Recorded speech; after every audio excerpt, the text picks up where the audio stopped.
What is up, ladies and gentlemen? Cord here. So, this fine Friday, I am bringing you a monk video. I finally got my monk into hell mode. I'm just about to enter into the Skeleton King's Crypt. And what I'm going to do for you is I'm playing a tank monk, and I'm going to go ahead and record every kill from hell to inferno on her, which I wish I would have done with my wizard prior to getting ridiculously overpowered gear. But hopefully this will help you guys, get through some of the harder parts in Hell and Inferno.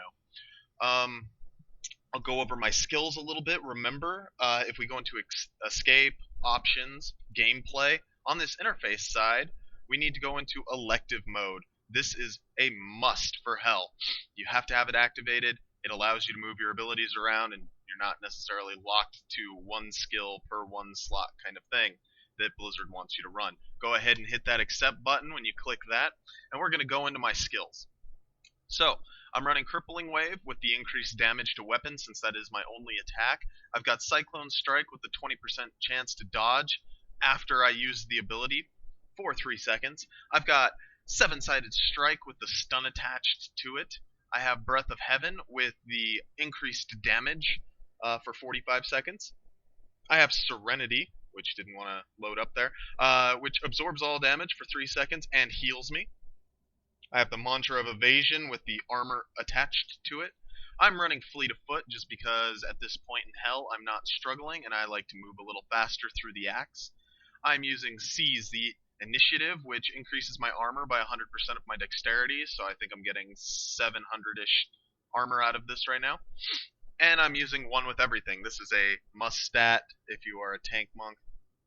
Whatever the highest resist stat you have is, it will make all the other resists that high. So basically what you're wanting to do as a monk tanking is find something with, let's say, I believe I'll probably go with Lightning or Arcane, and I'll basically want to stack Lightning with an all resist as well, and that'll bump it up by quite a bit. And it makes it a little easier to gear out all resists than a barbarian. Anyways, now we'll go over what kind of gear I'm wearing. Basically, I'm just wearing, where I can. I've got lightning resist on that, but mostly vitality. I've got, dexterity, vitality. If you can find a helmet with a socket, super helpful to have that increased experience reward. 19% on every kill is quite a bit. Anyways, so we got vitality, dexterity, vitality, dexterity. I picked up these legendaries at some point, and they're not great, but they're not bad either, so I've been running with them.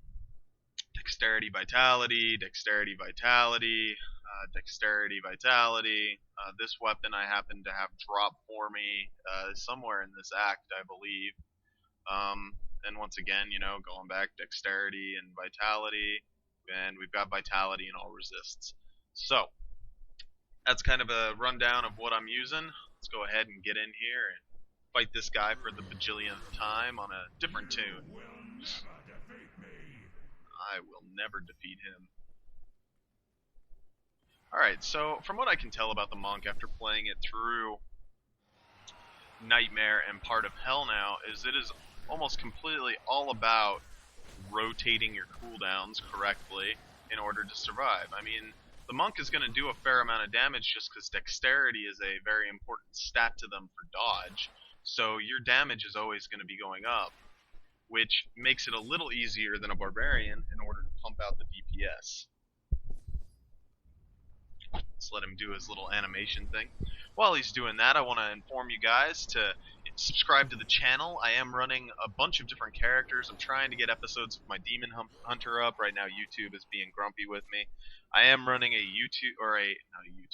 WoW Let's Play, which is World of Warcraft. Oh man, he's grumpy.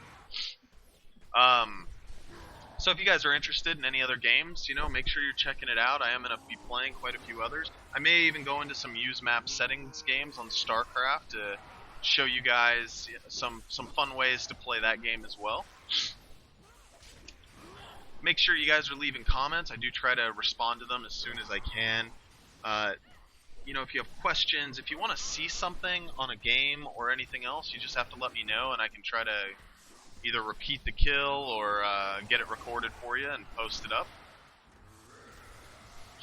As you can see, the skeletons here just aren't that big of a deal. You know, vortex them in, so they're all closer to me and I can kill them faster. Periodically, you know, I pop my mantra of evasion thing so I get some additional dodge. I mean, I could probably pretty much chain it on this guy without all too much spirit issues. Use that vortex.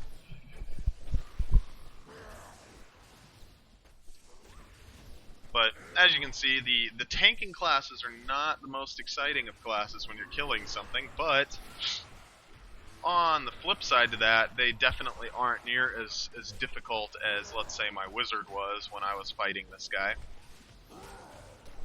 So in that regard, it kind of makes it a little better. If you want something nice and relaxed, you know, some of the gear is a little more expensive, although for the monk it's not that bad. Generally, dexterity stuff is a no-no for barbarians, so the dexterity gear is a little cheaper. Plus, the single resist stuff isn't all that expensive because it's hard to gauge what a monk is going to want or what resist the monk is. Oh, he's doing his craziness. And that's why I have that stun ability there, as I can basically go immune when they do something big like that, and stun them and cancel the attack. Let's bring them all in a little closer there. Right. And I'm just kind of making sure that I keep my 15% damage bonus up. I just keep wailing away at this guy. Oh, and he's going after me with that thing. So just pop a heal. He's going to teleport around because now he's scared of me. Vortex all those skeletons in. I guess for the sake of doing it, I can activate my little immunity bubble just to get that little heal.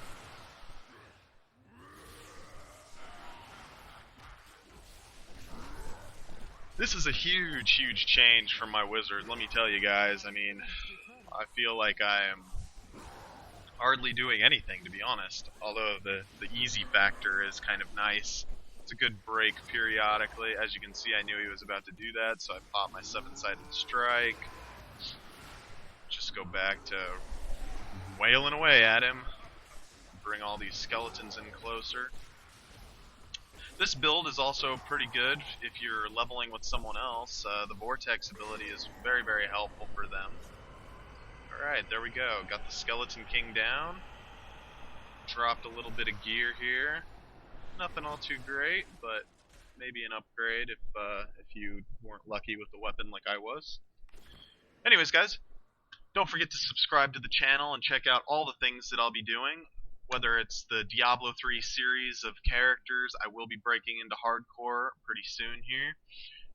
Or if you're interested in some other games, I'm going to be trying to bring you some StarCraft. I've already got a little bit of World of Warcraft up with my buddy Gumby as we banter our way to 85 and try not to kill each other as we get higher in level. We'll be showing you some of the battlegrounds on that game, some of the dungeons and how to run them and how to handle pugs that aren't doing what they're supposed to, kind of thing. Other than that, you know, don't forget to hit that like button if you like what you're seeing. Leave me a comment. I'll get back to him as soon as I can. And as always, I will see you guys at the next video. Khord out.